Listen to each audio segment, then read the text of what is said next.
Hello students, welcome to my YouTube channel Sushma Rajgupta. हम लोग कर रहे हैं BCom fourth semester advance accounting.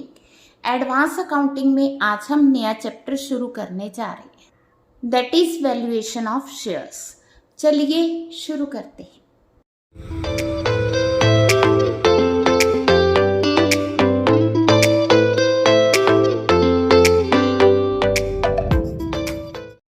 हाँ जी, वैल्यूएशन ऑफ शेयर। वैसे तो जो शेयर्स हैं ज़्यादातर हम कहाँ डील करते हैं, स्टॉक एक्सचेंज में डील करते हैं। तो स्टॉक एक्सचेंज ही हमें शेयर के प्राइसेस के बारे में बताता है, इसकी वैल्यूएशन स्टॉक एक्सचेंज करता है। बट अगर हमने शेयर्स की वैल्यूएशन करनी है ड्यू टू अमलगमेशन या बिजनेस डिसकंटिन्यू करना है या बिजनेस सेल करना है, तो उस केस में जो स्टॉक एक्सचेंज का प्राइस है वो वैलिड नहीं होगा। क्यों नहीं वैलिड होगा? क्योंकि जो स्टॉक एक्सचेंज में प्राइस डिसाइड किया जाता है वो डिमांड और सप्लाई के द्वारा इफेक्टेड होता है। ठीक है, तो इसलिए हमें शेयर्स की वैल्यूएशन की ज़रूरत पड़ती है। ठीक है, तो वैल्यूएशन हम क्यों करते हैं? फर्स्ट, हमें कोई मार्केट प्राइस नहीं दिया हुआ तो हम वैल्यूएशन करते हैं, या जो मार्केट प्राइस दिया हुआ है वो सही वैल्यू रिफ्लेक्ट नहीं कर रहा, तो उस केस में हम लोग क्या करते हैं, शेयर्स की वैल्यूएशन करते हैं। ठीक है, कब ज़रूरत पड़ती है हमें वैल्यूएशन की? सबसे पहले हमें ज़रूरत पड़ती है जब कंपनीज अमलगामेट हो रही हैं। ठीक है, तो उस केस में हमें क्या है, शेयर्स की वैल्यूएशन की ज़रूरत पड़ती है।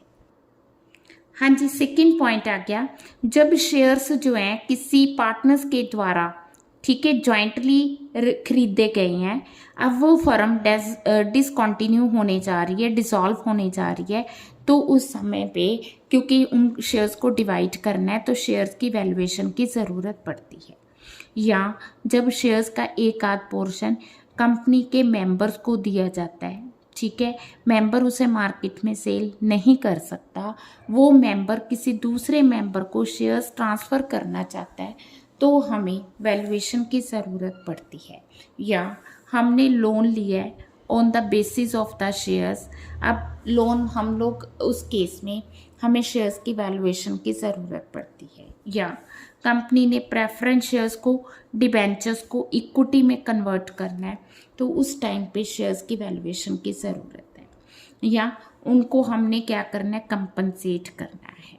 ठीक है, या जब इनकम टैक्स अथॉरिटीज़ ने टैक्स लगाना है, ठीक है, देन जब हमने लोन रेज किया, ये पॉइंट ऑलरेडी हो चुका है। ठीक है, या इन्वेस्टमेंट कंपनी ने वैल्यूएशन ऑफ एसेट्स करनी है, या कंपनी ने कोर्ट फीस पे करनी है, या किसी एक क्लास के शेयर्स को दूसरी क्लास के शेयर्स में कन्वर्ट करना है। ठीक है, या कंपनी जो है नेशनलाइज हो गई है, अब हमने शेयर होल्डर्स को उसके बदले कुछ कंपनसेशन पे करना है, तो शेयर्स की वैल्यूएशन की ज़रूरत पड़ती है। हाँ जी, अब कौन कौन से फैक्टर्स हैं जो कि वैल्यूएशन को इफेक्ट करते हैं? सबसे पहले अर्निंग और प्रॉफिटेबिलिटी ऑफ प्रॉफिट, कि जो कंपनी के प्रॉफिट्स हैं क्या वो स्टेबल हैं या नहीं है।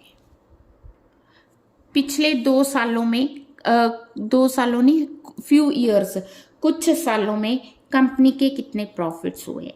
ठीक है, कंपनी की जो रेट ऑफ रिटर्न क्या है। अनफेवरेबल फाइनेंशियल रेशियोज भी इफेक्ट करती हैं कंपनी की शेयर्स की वैल्यूएशन को। गवर्नमेंट की पॉलिसीज़ क्या है, गवर्नमेंट क्या इंसेंटिव ऑफर कर रही है, क्या ग्रांट्स ऑफर कर रही है, ठीक है, तो वो भी इफेक्ट करता है वैल्यूएशन ऑफ शेयर्स को। इसके अलावा कि कैपिटल एम्प्लॉयड कितनी है, ठीक है, और दूसरी कंपनीज जो सिमिलर कंपनीज हैं उनको कितनी रिटर्न मिल रही है, कंपनी की मैनेजमेंट कितनी एफिशिएंट है, कंपनी की डिविडेंड पॉलिसी क्या है। ठीक है, तो कंपनी के जो शेयर्स हैं, ठीक है, वो कहता है कि रिस्ट्रिक्शंस क्या है, ठीक है, वो भी इफेक्ट करती हैं। Size of block of shares, कि ब्लॉक ऑफ शेयर्स का साइज क्या है, ठीक है, तो ये सारे फैक्टर्स हैं। इसके अलावा पॉलिटिकल, सोशल, इकोनॉमिक कंडीशंस जो कि शेयर्स की वैल्यूएशन को इफेक्ट करती हैं। हाँ जी, फर्स्ट मेथड हम ले रहे हैं नेट एसेट बेसिस। तो पहला जो मेथड है इसमें हम गुडविल नहीं ले रहे, एक्सक्लूडिंग गुडविल है। और फर्स्ट एग्जांपल मैं करवा रही हूँ। तो हमें बैलेंस शीट दी हुई है जिसमें 2 लाख इक्विटी शेयर ऑफ ₹10 है, 10,000 प्रेफरेंस शेयर ऑफ ₹100 है, जनरल रिजर्व्स दिए, डिबेंचर्स दिए, क्रेडिटर्स दिए, लाइबिलिटी फॉर एक्सपेंसेस है, then fixed asset, investment, stock, debtors और कैश। अब ये कह रहा है कि हम शेयर्स की वैल्यूएशन के लिए फिक्स्ड एसेट्स को 10% हमने डेप्रिशिएट करना है, ठीक है। और इन्वेस्टमेंट हमने 10,80,000 की वैल्यूट की है, और डेटर्स जो हैं वो 12,14,100 के हैं, उनकी वैल्यू कम हुई है। जो डिबेंचर्स हैं उन पे अभी 9 मंथ्स का इंटरेस्ट ड्यू है। Preference dividend is also due, neither of these in provided in the books. तो ये सारी जो है हमने खुद एडजस्टमेंट्स करनी है। हाँ जी, फिक्स्ड एसेट्स हमें दिए हुए हैं कितने के, 34,20,000 की। इन्वेस्टमेंट रीवैल्यूएशन लेनी है जो अभी हमें रीवैल्यू की दी है, 10,80,000। स्टॉक दिया है हमें कितने का, 5,72,000। देन डेटर्स दिए हैं हमें कितने के, 12,14,100, ठीक है। इसके अलावा कैश दिया हुआ है। तो जितने भी हमारे पास एसेट्स बुक वैल्यू दी हुई है इन सबको हम क्या करेंगे, प्लस कर देंगे। इसमें से हम क्या माइनस करेंगे, जो हमें लाइबिलिटीज दी हुई हैं।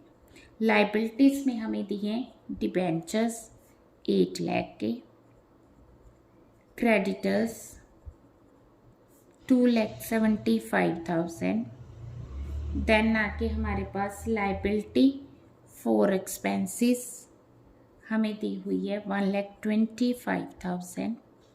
देन दिया है हमें इंटरेस्ट ऑन डिबेंचर्स, ठीक है। डिबेंचर्स हैं हमारे 8 लाख के, कितने परसेंट है, 6% है। तो इस पे 9 मंथ्स का इंटरेस्ट ड्यू है। तो ये आ गया 36,000, ठीक है। टोटल हमारी जो लाइबिलिटीज हैं 12,36,000 की। तो हमारे पास जो एसेट्स अवेलेबल हैं these are for equity and preference, ठीक है। बट हमने तो सिर्फ इक्विटी के कैलकुलेट करने हैं। तो कैसे कैलकुलेट करेंगे, इसमें से हम माइनस कर देंगे प्रेफरेंस शेयर कैपिटल, वो हमें दी हुई है कितनी, 10 लाख, ठीक है। और उस पे जो है डिविडेंड ड्यू है, डिविडेंड कितना ड्यू है, डिविडेंड है 5%, ठीक है। 10 लाख का 5% it is equal to 50,000। Total आ गया 10,50,000। अब जो हमारे पास एसेट्स अवेलेबल हैं दीज आर फॉर इक्विटी। अब जो इक्विटी है हमारे पास 2 लाख इक्विटी शेयर्स है, ये आ गई नेटवर्थ। इतनी जो एसेट्स की वैल्यू है that is for the equities. Equity हमारे पास 2 लाख शेयर्स हैं। तो जब हमने इसको डिवाइड किया तो हमारे पास जो वैल्यू आ गई अप्रोक्सीमेट 21.13। तो इस तरह से हमने नेट एसेट बेसिस के वैल्यूएशन करनी है। सेकेंड एग्जाम्पल बहुत ही अच्छी है, बहुत अच्छे पॉइंट्स इसमें कवर किए गए हैं। देखो इक्विटी दी है हमें, प्रेफरेंस दी है, जनरल रिजर्व, रेवेन्यू रिजर्व्स, सारे रिजर्व्स एंड सरप्लस हैं, ये डिबेंचर्स हैं, क्रेडिटर्स हैं, फिक्स्ड एसेट्स हो गए और करंट एसेट्स हो गए। इसके ना आगे हमें 4 पॉइंट्स दिए हैं। पहला पॉइंट है कि प्रेफरेंस शेयर्स है priority as to payment of capital and dividend of the current year. हाँ जी, क्वेश्चन हमने उसी तरह से करना है। पहले हमने फिक्स्ड एसेट्स लेने, फिक्स्ड एसेट्स हमें दिए हैं 5 लाख के, ठीक है। फिर हमने करंट एसेट्स लेने हैं। करंट एसेट्स हमें दिए 1,85,000 के, टोटल हो गया 6,85,000। ठीक है जी। अब हमने इसमें से माइनस करनी है लाइबिलिटीज। लाइबिलिटीज उसी तरह से हमें डिबेंचर्स दिए हैं और क्या दिया हुआ है, क्रेडिटर्स दिए। ठीक है, डिबेंचर्स हो गए 50,000 के, क्रेडिटर्स हो गए 40,000 के, दोनों को प्लस किया 90,000 आ गया, माइनस किया 5,95,000 आ गया। ठीक है जी। ये जो वैल्यू आई है ये आ गई हमारे पास नेट एसेट्स की। अब जो क्वेश्चन में पूछ रहा है ना 1 बाय 1 उसका आंसर देंगे। तो फर्स्ट पॉइंट में वो कह रहा है कि जो प्रेफरेंस शेयर्स है, ठीक है, उनका प्रायोरिटी है। प्रायोरिटी किस चीज़ की है, कैपिटल की भी है और डिविडेंड की भी है। ठीक है, प्रेफरेंस कैपिटल, प्रेफरेंस डिविडेंड। अब अगर बात करें तो कैपिटल है 2 लाख की और डिविडेंड 8% इसका बन गया 16,000। ठीक है, दोनों चीज़ों को माइनस कर दिया। अब जो अमाउंट बची है वो किसके लिए बची है, वो बची है इक्विटी शेयर्स के लिए। तो क्या लिखेंगे, वैल्यू पर शेयर कितनी आ गई, 3,79,000 divided by number of shares. Number of shares आ गए 30,000, पर शेयर वैल्यू आ गई हमारी 12.63। ठीक है, आप देखो सेकंड पॉइंट में वो क्या कह रहे हैं। सेकंड में वो कह रहा है preference shares payment capital only. ठीक है, अब अगर वो ये कह रहा है कि सिर्फ कैपिटल की प्रेफरेंस देनी है, तो जैसे हमने यहाँ पे दोनों चीज़ें माइनस की थी ना, तो सेकंड पॉइंट में हम नेट जो एसेट्स है ना, इसमें से हम सिर्फ कैपिटल ही माइनस करेंगे 2 लाख की। अब जो अमाउंट बचगी ना, इसको हम डिवाइड कर देंगे किससे, नंबर ऑफ शेयर्स से। दोनों में डिफरेंस पता चल गया। उसमें हमने कैपिटल और डिविडेंड दोनों को माइनस किया, इसमें सिर्फ कैपिटल को माइनस किया। क्यों किया, क्योंकि उसने कहा था कि डिविडेंड को प्रेफरेंस नहीं देनी। सी पॉइंट में वो कह रहा है प्रेफरेंस शेयर्स है priority as to payment of dividend only.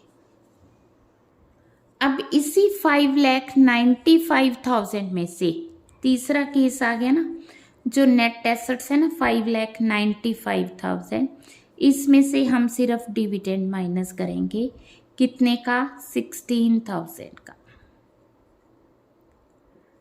Point clear.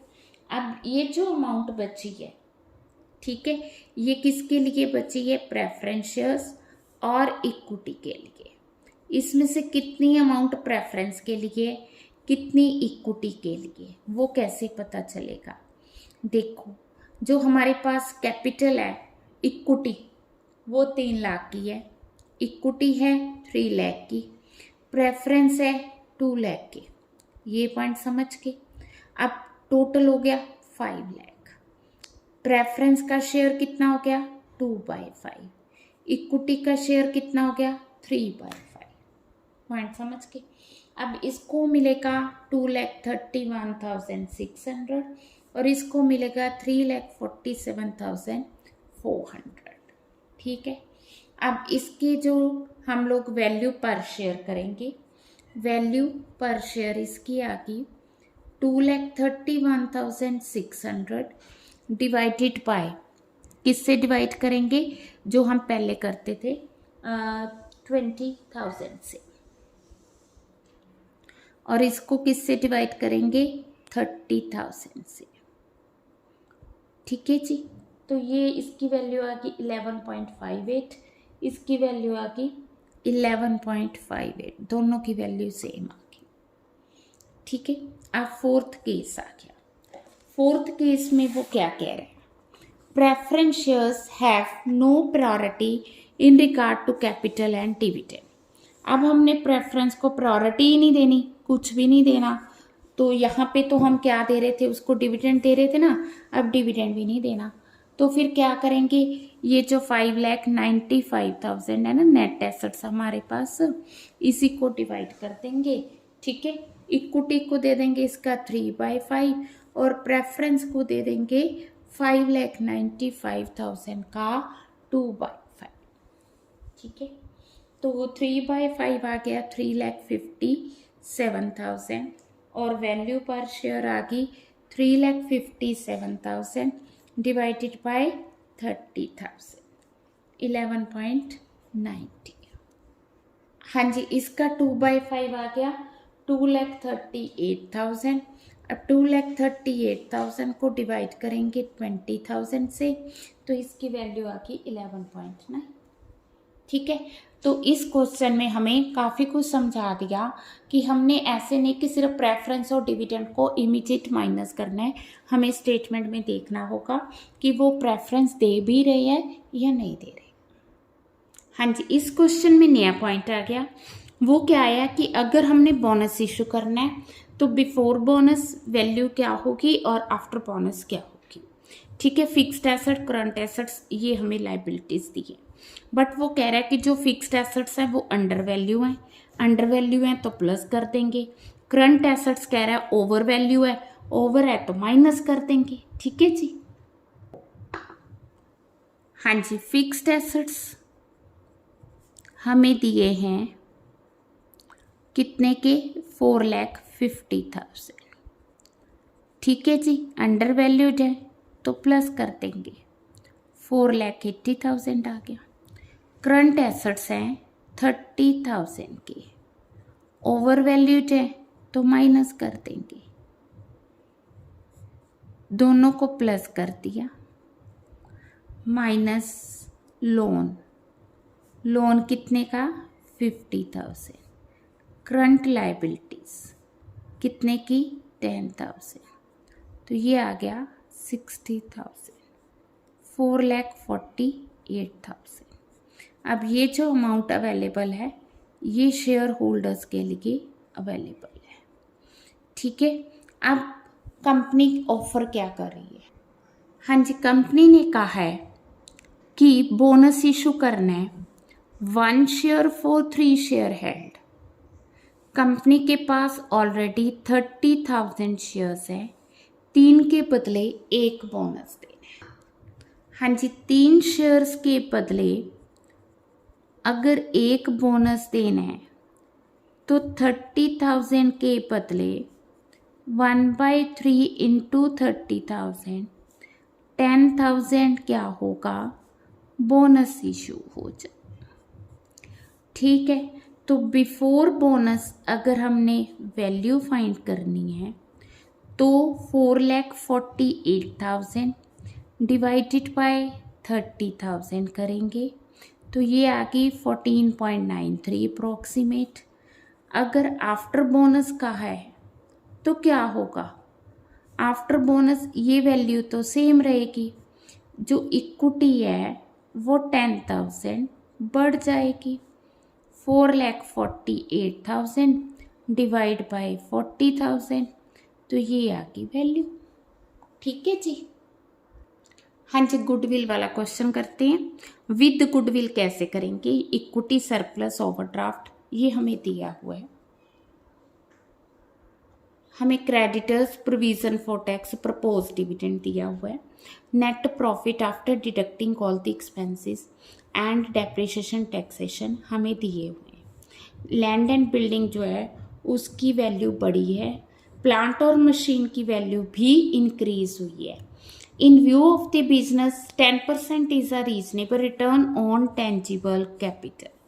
ठीक है, we are to prepare the valuation of shares and value of the goodwill, 5-year purchase of super profits. हाँ जी, पहले तो हमने जो है वैल्यू ऑफ एसेट्स फाइंड करनी है। लैंड एंड बिल्डिंग जैसा कि मैंने अभी आपको बताया 2,50,000, प्लांट एंड मशीन 1,50,000। ठीक है, स्टॉक आ गया हमारे पास 3,50,000। ठीक है जी, देन डेटर्स हैं हमारे पास 1,55,000, जितने भी एसेट्स हैं हमने उनको ऐड कर दिया। इसमें से माइनस क्या करेंगे, बैंक ओवरड्राफ्ट हो गया, लाइबिलिटी, क्रेडिटर्स हो गए 77,000, देन प्रोविज़न फॉर टैक्सेशन कितने का दिया है 45,000, देन आ गया प्रपोज डिविडेंड। तो जो लाइबिलिटीज़ थी वो हमने माइनस कर दी, ये आ गया 2,17,000, 6,88,000 ये टेंजिबल एसेट्स आ गए। इसमें हमने गुडविल को प्लस करना है। कौन सी गुडविल, जो अभी हमने कैलकुलेट करनी है, ठीक है जी। तो गुडविल कैसे कैलकुलेट करेंगे, हमें जो है 5 साल के प्रॉफिट्स दिए हुए हैं, ठीक है। प्रॉफिट्स हमें 5 इयर्स के दिए हैं, कितने दिए, दैट इज 85,000, 96,000, 90,000, 1,95,000। हाँ जी, ये आ गया हमारा 4,66,000। हाँ जी, एवरेज प्रॉफिट्स आ गए हमारे पास 4,66,000 डिवाइडेड बाय 5, 93,200। अब हमने क्या लेनी है, रिटर्न हमें कितनी दी है 10%। किसका, जो हमारे पास टेंजिबल एसेट्स है विदाउट गुडविल। गुडविल क्यों नहीं ली, क्योंकि गुडविल अभी हमने कैलकुलेट करनी है, ठीक है जी। तो ये आ गई सुपर प्रॉफिट 24,400। हमें क्वेश्चन में दिया है कि जो आपने गुडविल कैलकुलेट करनी है सुपर प्रॉफिट का 5 ईयर परचेज, ठीक है। तो ये आ गई 1,22,000। हाँ जी, गुडविल आ गई हमारे पास 1,22,000, टोटल करके 8,10,000, ठीक है जी। तो नंबर ऑफ शेयर्स हमारे पास कितने हैं 5,000, वैल्यू पर शेयर आ गई 8,10,000 डिवाइड बाय 5,000, 162। तो इस तरह से हमें जब वैल्यूएशन ऑफ शेयर का क्वेश्चन आएगा तो उसमें वैल्यूएशन ऑफ गुडविल भी करनी पड़ सकती है, ठीक है, अगर वो विद गुडविल होगा। तो वीडियो अच्छी लगी, वीडियो को लाइक करें, चैनल को अभी तक नहीं सब्सक्राइब किया ज़रूर सब्सक्राइब।